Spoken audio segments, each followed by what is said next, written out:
ఈ వారం ఓటీటీలో రిలీజ్ అయిన మూవీస్ సిరీస్ గురించి ఈ వీడియోలో మాట్లాడుకుందాం.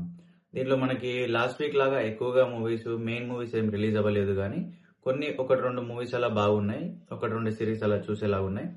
దానిలో ఫస్ట్ వచ్చేసి మన శ్రీ విష్ణు హీరోగా నటించిన విష్ణు విన్యాసం అనే మూవీ అయితే ఓటీటీలో రిలీజ్ అయింది. ఇది వచ్చి మనకి తెలుగులో ప్రైమ్లో అవైలబుల్గా ఉంది. ఈ ఇయర్ శ్రీ విష్ణుది వచ్చిన సెకండ్ మూవీ ఇది.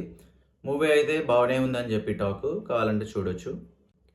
నెక్స్ట్ మనకి సెకండ్ మూవీ వచ్చేసి సీతా పయనం. ఈ మూవీ వచ్చేసి ఇది తెలుగులో మనకి పెద్ద మూవీ ఏం కాదు, బట్ కన్నడ నుంచి వచ్చిన మూవీ. దీంట్లో అర్జున్, ప్రకాష్ రాజ్ వీళ్ళు కూడా ఉన్నారు. ఈ మూవీ వచ్చేసి మనకి నెట్ఫ్లిక్స్లో తెలుగులో స్ట్రీమ్ అవుతుంది. Do check it out.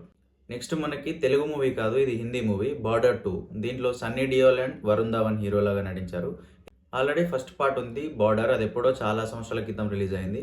ఇప్పుడు బార్డర్ 2 రిలీజ్ చేశారు. దీంట్లో సన్నీ డియోల్ అండ్ వరుణ్ ధావన్ హీరోలాగా చేశారు. ఇది హిందీలో అవైలబుల్గా ఉంది నెట్ఫ్లిక్స్లో.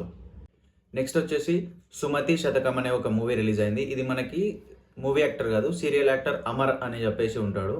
ఇతను సీరియల్స్లో మా టీవీలో ఎక్కువగా ఫేమస్.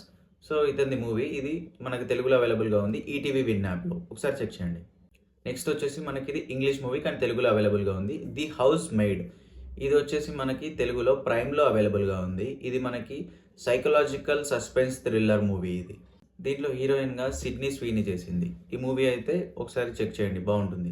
నెక్స్ట్ వచ్చేసి సేమ్ ఇంగ్లీష్ మూవీ కానీ ఇది తెలుగులో అవైలబుల్గా లేదు, అనోరా. ఇది వచ్చేసి మనకి ఓన్లీ ఇంగ్లీష్లోనే అవైలబుల్గా ఉంది, నెట్ఫ్లిక్స్లో ఉంది. ఇది వచ్చి రొమాంటిక్ కామెడీ మూవీ. దీన్ని కూడా ఒకసారి చెక్ చేయండి. నెక్స్ట్ వచ్చేసి తెలుగులోనే అమరావతికి ఆహ్వానం అనే తెలుగు మూవీ. ఇదైతే మనకి ఆహాలో అవైలబుల్గా ఉంది తెలుగులో. ఇది ఒకటి హర్రర్ థ్రిల్లర్ మూవీ. నెక్స్ట్ చిరయ్య. ఇది ఒక సిరీస్, ఇది హిందీ సిరీస్ బట్ తెలుగులో అవైలబుల్గా ఉంది, జియో హాట్స్టార్లో ఉంది. దీని జానర్ వచ్చేసి సోషల్ డ్రామా థ్రిల్లర్. ఇది కూడా బాగుంటుంది, చెక్ చేయండి ఒకసారి. నెక్స్ట్ మనకి ఇంగ్లీష్లోనే పీకీ బ్లైండర్స్ అని చెప్పేసి ఒక మూవీ వచ్చింది. ఇది ఆల్రెడీ సిరీస్ లాగా చాలా సీజన్స్ ఉంది. ఇది సిరీస్ బాగుంటుంది. దానిలో ఒక కొత్త మూవీ అనేది ఇప్పుడు రిలీజ్ చేశారు పీకీ బ్లైండర్స్లో. ఇది మనకి తెలుగులో అవైలబుల్గా ఉంది. ఇది మనకి నెట్ఫ్లిక్స్లో అవైలబుల్గా ఉంది. ఈ మూవీ జానర్ వచ్చేసి క్రైమ్ డ్రామా హిస్టారికల్ థ్రిల్లర్. అంటే ఈ మూవీ చాలా బాగుంటుంది, ఒకసారి చెక్ చేయండి. నెట్ఫ్లిక్స్లో అవైలబుల్గా ఉంది తెలుగులో.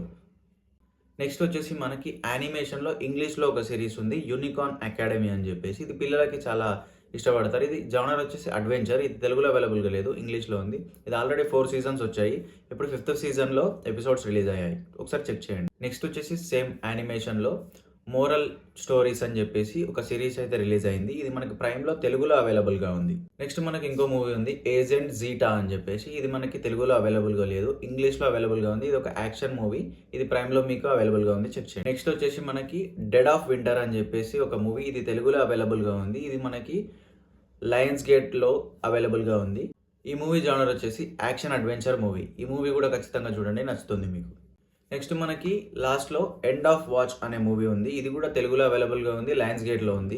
దీని జానర్ వచ్చేసి యాక్షన్ క్రైమ్ మూవీ. ఇది కూడా బాగుంటుంది, ఒకసారి చెక్ చేయండి. ఈ వారం అయితే ఓటీటీలో ఈ మూవీస్ అండ్ సిరీస్ అయితే రిలీజ్ అయ్యాయి. ఇలాంటి మూవీస్ అండ్ సజెషన్స్, రివ్యూస్ మీకు ఇంకా కావాలనుకుంటే ఇప్పుడే ఛానల్కి సబ్స్క్రైబ్ చేయండి. Thank you for watching. బక్కబాబులియా.